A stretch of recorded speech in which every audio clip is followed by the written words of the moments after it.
We are the Ministry of the Real Truth, and this is the dark side of American history. This book is named The Negro People and the Soviet Union by Paul Robeson. About the author. Paul Robeson was one of the foremost leaders of the Negro people and a concert artist of world renown. He had been chairman of the Council on African Affairs since the formation of that vital organisation 12 years ago. 12 years before this was actually published and printed and published. In the summer of 1949, he returned from a 4-month speaking and concert tour which took this beloved spokesman of the Negro people to 8 countries of Europe, including the Soviet Union. While in Europe, he participated as an honoured guest in the celebration of the Pushkin Centennial Anniversary in Moscow and in the World Peace Congress in Paris. A worldwide storm of indignation greeted the stormtroop attacks upon him at Peekskill, New York. The text of this pamphlet is an address delivered by Mr. Robeson at a banquet sponsored by the National Council of American-Soviet Friendship at the Waldorf Astoria Hotel in New York on November 10, 1949, on the occasion of the celebration of the 32nd anniversary of the Soviet Union. Published by New Century Publishers, 832 Broadway, New York, 3, New York, January 1950, and it was printed in the USA. The author goes on to state that he was deeply grateful for the opportunity to join more than half the people of the world in celebrating a great anniversary. Yes, with fully half of humanity. And even this is an underestimation, for it would be a mistake to assume that this 32nd anniversary of the Union of Soviet Socialist Republics at that particular time was an occasion of joys and pride and thanksgiving only for the 800 million people who lived in the Soviet Union and the people's democracies of Eastern Europe and China. True, these 800 million, as direct beneficiaries of the establishment of the Soviet Union and of its policies of struggle for peace and democracy, are rejoicing because of the new economic security and political liberty, the new promise of a fuller and richer life for all, which they enjoy because they live in the Soviet land or in countries of the people's democracies. The feelings of all these people must be very like those of the President of the Chinese People's Republic, Mao Zedong. If the Soviet Union did not exist, Mao wrote, if there had been no victory in the anti-fascist Second World War, if Japanese imperialism had not been defeated, if the various new democracies of Europe had not come into being, if there were no rising struggle of the masses of the people in the United States, Britain, France, Germany, Italy, Japan and other capitalist countries against the reactionary cliches ruling over them, if this sum total of factors did not exist, then the pressure of the international reactionary forces upon us would surely be far greater than at present. Could we have been victorious under such circumstances? Certainly not. That is the way Mao explained how much the liberation of China was indebted to the decisive influence of the Soviet Union in international affairs. And so with the Romanians and Bulgarians, the Hungarians and Albanians, the Czechs and the Polish people. It is because of this sum total of factors that they today, perhaps they still are, the masters of their own lands. A sum total which means that the world balance of power had shifted in favour of the forces of peace and democracy. And this portentous transformation, which occurred within 3 decades, stemmed mainly from the mighty impact of the events of November 7, 1917.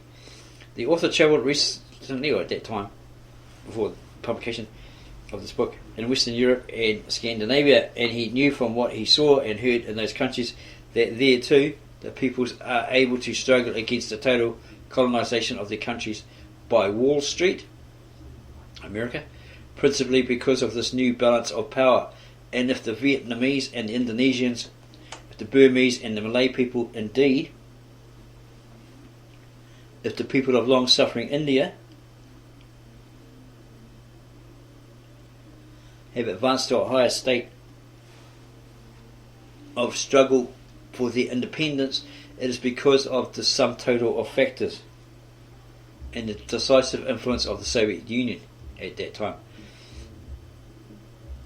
He, along with the Council on African Affairs, knew well also that the people of Africa and the West Indies understood who are their real friends in the real Council of Nations. Yes, the Nigerians who only yesterday, or previous to this publication, were told by Creech Jones of the British Empire that their demand for full self-rule could not be granted because they were not ready. These Nigerians know very well that the peoples in the Asian republics of the Soviet Union less than 3 decades ago stood on the same cultural and political level as they. Yet, in a single generation, these so-called backward peoples have been able to take their place as free, independent peoples with their own industries and their own culture. Yes, all Africa remembers that it was Litvinov who stood alone beside Haile Selassie, of Rastafarian fame, Emperor Haile Selassie I, in Geneva, or Ras more common, etc. Rastafari. Haile Selassie in Geneva, when Mussolini's sons flew with the blessings of the Pope to drop bombs on Ethiopian women and children. Africa remembers that it was the Soviet Union which fought the attempt of Smuts to annex Southwest Africa, or Smuts to annex Southwest Africa to the slave reservations of the Union of South Africa. Africa knows it was the Soviet Union who demanded at San Francisco that the Charter of the United Nations contained a guarantee of self-government for the peoples of so-called trust territories. And is it not the struggle of the Soviet Union today which prevents the former Italian colonies from being slave warrens and military bases for Britain and the United States? Certainly, the changed balance of power in the world today, or at that time, favoured the liberation struggles of the African and West Indian peoples.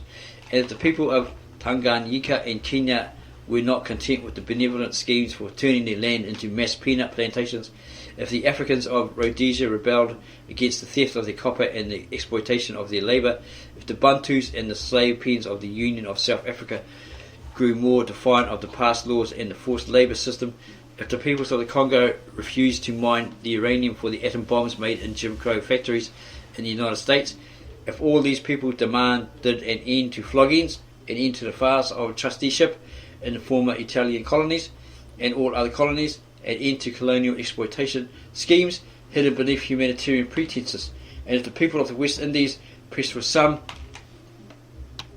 move leading to independence, to federation in the interests of the West Indian people and not of the absentee landlords, as in Truman's Point 4 program.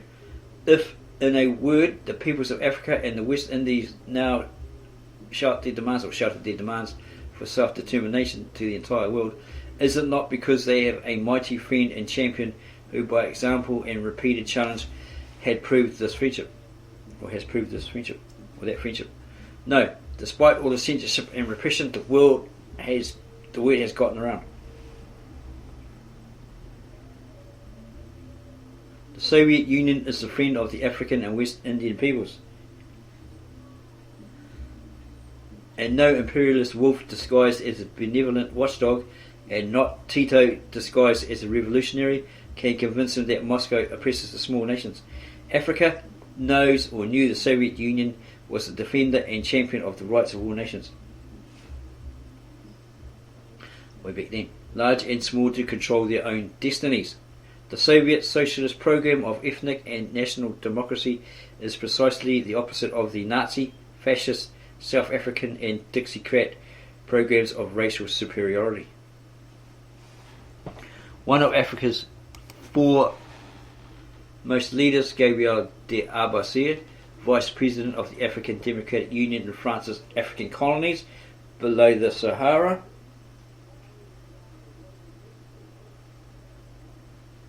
leader of an organisation million strong, represented 20 million Africans, and said this: all the anger of the reactionaries directed against the Soviet Union was also directed in other forms against the colonial peoples. The latter have learned, thanks to these reactionaries, that there is a natural alliance between the country of socialism and the oppressed people the world over.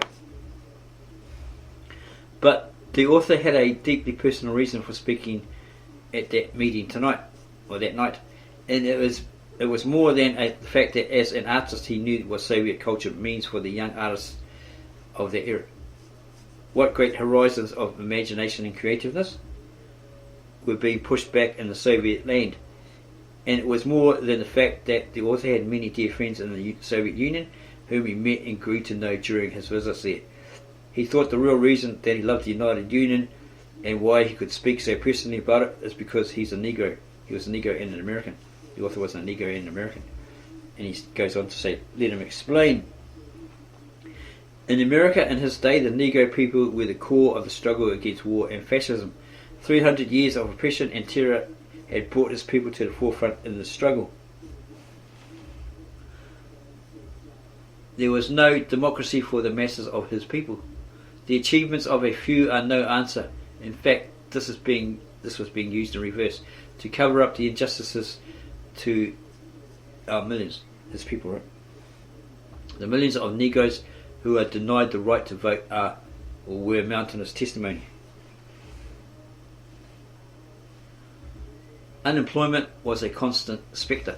31% of the heads of Negro families in America at that time earned less than $500 per year. An additional 44% earned between $500 and $1,000 annually or yearly. This 75% of his people, or black people, earned less than one-third of what was necessary to support a family of four. They were the last hired and the first fired. 7/10 of their farm people were landless, with cotton planted right up to their very doorstep. The overwhelming mass lived in houses where the sky, the earth and the trees may be seen without going outside. 5,000 Negroes had been lynched. Not one lyncher had been brought to justice. Not one lyncher had been made to pay for this horrible crime. Maceo Snipes, not too sure if he's related, an ancestor or forefather of Wesley Snipes, a World War II veteran, went to vote in Taylor County, Alabama. 1 hour later, he was killed on the doorstep of his home within sight of his wife and children. His murderers walked away saying, "We told you not to vote." But the widow of Maceo Snipes told her children, "When you grow up, you'll vote too." 90 Negroes had been lynched since President Truman began occupying the White House with promises of civil rights. The most horrible of the bloodletting took place in Greenville, South Carolina, where 28 men stood in an American courtroom and admitted killing Willie Earl.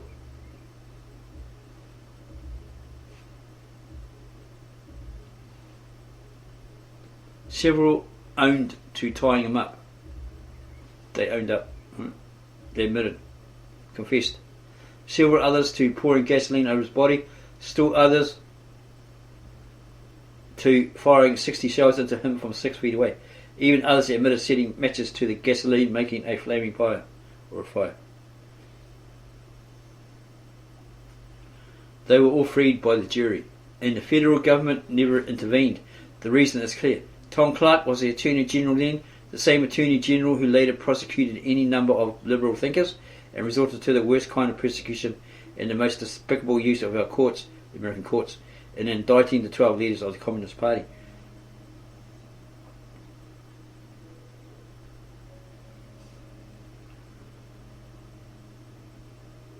The Negro people knew that they could expect no answer from American imperialism. American imperialism could not relinquish its Jim Crow terror while it pursued its Marshall Plans and Atlantic Pacts in its drive toward war. But there is another side to this miserable picture, a hopeful side. It is the rising militancy of the Negro people's struggle for land, equality and freedom. In meetings that the author had throughout the country with tens of thousands, this rising militancy had shown itself under a new leadership, a leadership made up of Negro trade unionists, veterans, working women and youth, ministers of the churches, fraternal leaders and others. This rising militancy had emerged as a core of unity with many groups, with the Jewish people, with trade unions and the foreign born. On the author's southern tour for Henry Wallace, he recalled their stops in Memphis, Tennessee, where the fighting organisation of the mine, mill and smelter workers joined hands with his people to guarantee that progressive thought and action could find a channel for expression.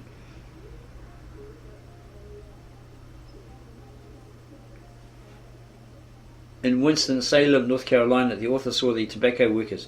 He saw progressives and liberals like Larkin Master in Georgia, Mrs. Andrew Simpkins of South Carolina, and Velma Hopkins, all fighters who are leading a valiant struggle for liberation or freedom.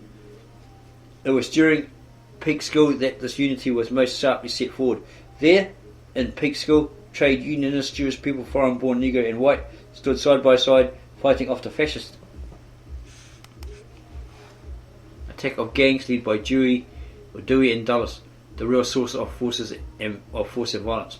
The author saw this rising fighting temper of the Negro people as one of the important reasons for the granting of bail for the 11, for the defeat of the Ober Bill in Maryland.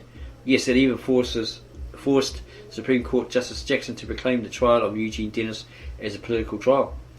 The author had heard some honest and sincere people who said to him, "Yes, Paul, we agree with you on everything you say about Jim Crow and persecution. We're with you 100% on these things. But what has Russia ever done for the Negroes?" And in answering this question, the author felt that he'd go beyond his own personal feelings and put his finger on the very crux of what the Soviet Union means to him, a Negro and an American. For the answer was very simple and very clear. Russia, the author said, the Soviet Union's very existence is its example before the world of abolishing all discrimination based on colour or nationality, its fight in every arena of world conflict for genuine democracy and for peace. This has given us Negroes the chance of achieving our complete liberation within our own time, within this generation. For where indeed would the Negro people struggle for freedom be today, if world imperialism had not been critically wounded and its forces weakened throughout the world? Where would the fight to vote in the South be today if this new balance of power in the world did not exist? And the author states he knew that the growing unity of these great sections of the American people with the Negro people, the growing power of their struggle to save America from fascism, the very principle of solidarity in the teeth of the enemy owes its endurance and its force in the last analysis to that sum total of factors which have transformed the world, that sum total in which the example and might of the Soviet Union is decisive. To every Negro mother who had her sons to comfort her, to every young Negro girl who looked forward to marriage, to every Negro youth who entered upon the threshold of this struggle with confidence, the author stated or said, "Where would your son be? Where would your sweetheart be? Where would you be but for Stalingrad?" For in speaking of Stalingrad, it was Roosevelt who in a letter to Stalin spoke of how civilization had been saved by the Battle of Stalingrad. And it was the Soviet people and the children who said, "Carry back my love to the Negro people, to the American people, for we want peace and honest cooperation." No one need be or can allow himself to be afraid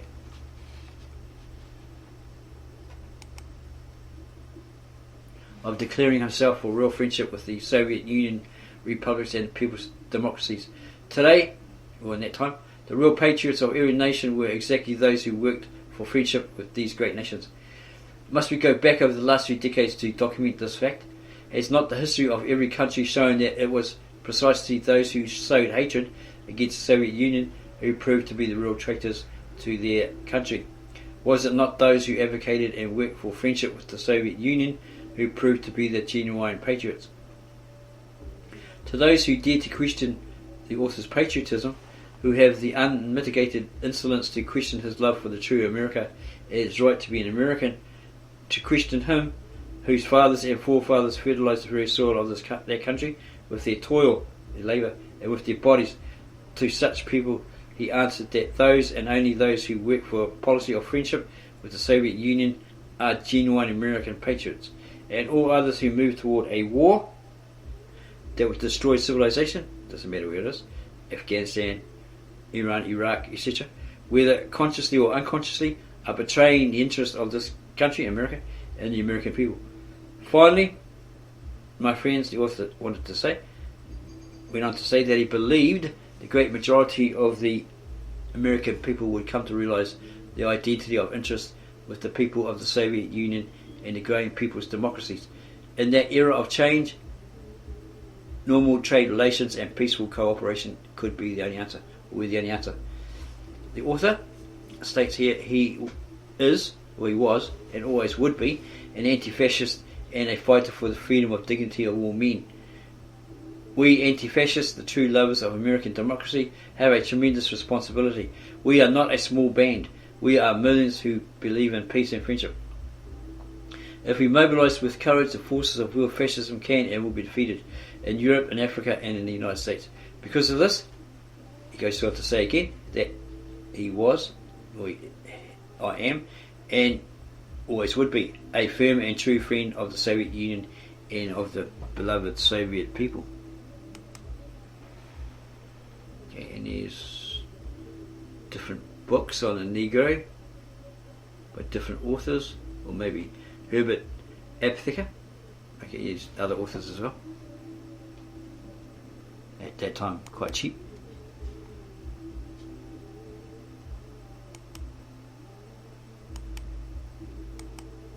And it's the end of that book. So this guy, being probably viewed as a communist by people listening to this video, was openly admits that he was, right? Okay, he's very pro Soviet Union. They apparently had the solution for the Negro. We will continue in part 2 of the dark side of history, with why they were so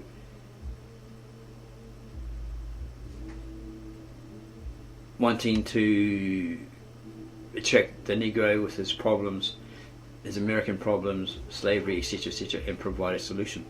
So if you like this video so far, subscribe to our channel, give us a like, add your comments below this video, and then go share this with all the people you know, especially your black friends, African American, American Negro friends. They may not be aware of this particular information by this particular black author.